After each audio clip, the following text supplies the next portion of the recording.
మనం ఎంత packers and మూవర్స్ని book చేసుకున్నా మన పని అంటూ మనకు ఉంటుంది కదా. నేనైతే అన్నీ క్లీన్ చేసుకున్నాను.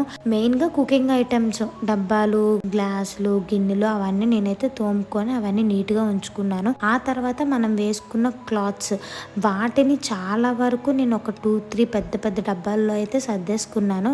అవైతే వాళ్ళు సర్దితే నాకు నచ్చదు అని చెప్పేసి నేను ముందుగుండా చేసుకున్నాను. అది నేను చేసుకోవడం నాకైతే చాలా బెటర్ అనిపించింది. నేను ఒక ఆర్గనైజ్డ్గా చేసుకున్నాను. నేను ముందుగా అయితే ఇవి చేసుకున్నాను. ఎవరైనా ప్యాకర్స్ అండ్ మూవర్స్ని బుక్ చేసుకున్నప్పుడు ముందుగా ఇవైతే చేసుకోండి. ఇంతకీ మీకు ఏ ప్యాకర్స్ అండ్ మూవర్స్ని బుక్ చేశానో చెప్పలేదు కదా. మేమైతే నో బ్రోకరేజ్లో బుక్ చేసాం. కానీ నో బ్రోకరేజ్ వాళ్ళు అయితే రారు. నో బ్రోకరేజ్ నుంచి థర్డ్ పార్టీ అయితే వస్తారు. వాళ్ళైతే టైంకే వచ్చేసారు. 9కి అయితే చెప్పారు, కానీ 8:30కే వచ్చేసారు. వాళ్ళు వచ్చినప్పుడు కొన్ని ఐటమ్స్ అయితే పట్టుకొచ్చారు. 3 లేయర్ ప్యాకింగ్ అన్నారు కాబట్టి 3 లేయర్స్ అయితే తెచ్చుకున్నారు. ప్యాకింగ్ విషయానికి వస్తే ప్యాకింగ్ కూడా చాలా బాగా చేశారు. కానీ కిచెన్ ఐటమ్స్ అయితే మాత్రం ఆర్గనైజ్డ్ గా చేయలేదు. పెద్దవన్నీ చాలా బాగా చేశారు. ఓన్లీ కిచెన్ ఐటమ్స్ మనం ప్యాక్ చేసుకుంటే మాక్సిమం 15 బాక్సెస్ అయితే అవుతాయి. కానీ వాళ్ళు ప్యాక్ చేసింది 21 బాక్సెస్ అయితే ప్యాక్ చేశారు. వాళ్ళకి ఆర్గనైజింగ్ అనేది తెలియలేదు. ఎందులో ఏది పెట్టి ప్యాక్ చేయాలనేది అయితే అస్సలు తెలియదు. చాలా వరకు నేనే చెప్పాను, పెద్ద పెద్ద డబ్బాల్లో సామాన్లు ఇలా సర్దండి, అలా చేయండి అని చెప్పేసి. వాళ్ళకి అంత ఐడియా కూడా లేదు. అదేంటో నాకు అస్సలు అర్థం కాలేదు. అంతెందుకు, దేవుడి సామాన్లు నేనే ముందు ప్యాక్ చేసేసాను. ప్రతిదీ చాలా వరకు నేనే ప్యాక్ చేశాను. వాళ్ళకు ఉంచింది కిచెన్ ఐటమ్స్, పెద్ద పెద్ద ఐటమ్స్ అయితే ఉంచాను. ఇప్పటికీ మాకు చాలా వరకు డ్యామేజ్ కూడా అయ్యాయి. వాటికైతే వాళ్ళు రిఫండ్ ఇవ్వమని చెప్పేశారు. ఇప్పుడు చూపిస్తున్న వాచ్ అయితే ఆ పిల్లడు చాలా బాగా ప్యాక్ చేశాడు. బబుల్ ప్యాక్ చేసి ఆ తర్వాత దానికి ప్లాస్టర్లు వేసి చాలా బాగా చేశాడు.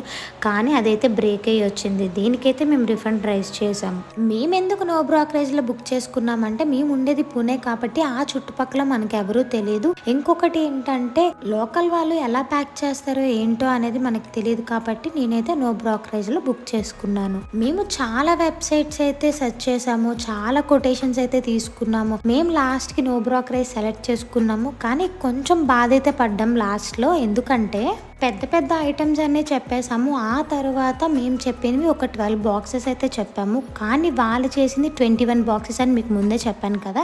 9 బాక్సెస్ ఎక్స్ట్రా అయితే ఒక్కొక్క బాక్స్ కి 500 అయితే వాళ్ళు ఛార్జ్ చేశారు. మాకు ఇచ్చిన కొటేషన్ కి 5000 అయితే ఎక్స్ట్రా ఛార్జ్ చేశారు. మేమైతే చాలా షాక్ అయిపోయాము. మరీ దారుణంగా 500 బీచ్ బాక్స్ అంటే చాలా బాధ అనిపిస్తుంది కదా.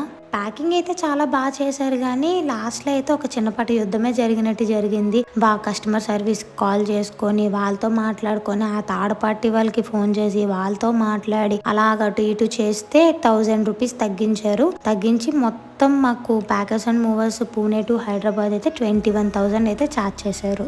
ఇదే కాదు, మేము ఇంకో తప్పు కూడా చేసాము. అదైతే మీరు అస్సలు చేయొద్దు. ఏంటంటే మేము షేరింగ్ అయితే బుక్ చేసుకున్నాం. మాతో పాటు ఒక 2-3 సామాన్లు కలిపి వస్తాయి. ఎంత అనుకున్నా మీరు ఇండివిజువల్ ప్యాకర్స్ అండ్ మూవర్స్ నే బుక్ చేసుకోండి. అదే కాస్ట్ పడుతుంది తప్ప దానికి మించి రూపాయి కూడా తగ్గదు. మేము ఈ షేరింగ్ బుక్ చేసుకోవడం వల్ల మా సామాన్లు అయితే 5 days లేట్ అయ్యేవి. మొత్తానికి కొత్త ఇంటికి అయితే సామాన్లు వచ్చేసాయి. మీకు ఈ వీడియో యూస్ఫుల్ అయ్యింది అనుకుంటా. ఒకవేళ అయితే కామెంట్ చేయండి. Bye bye.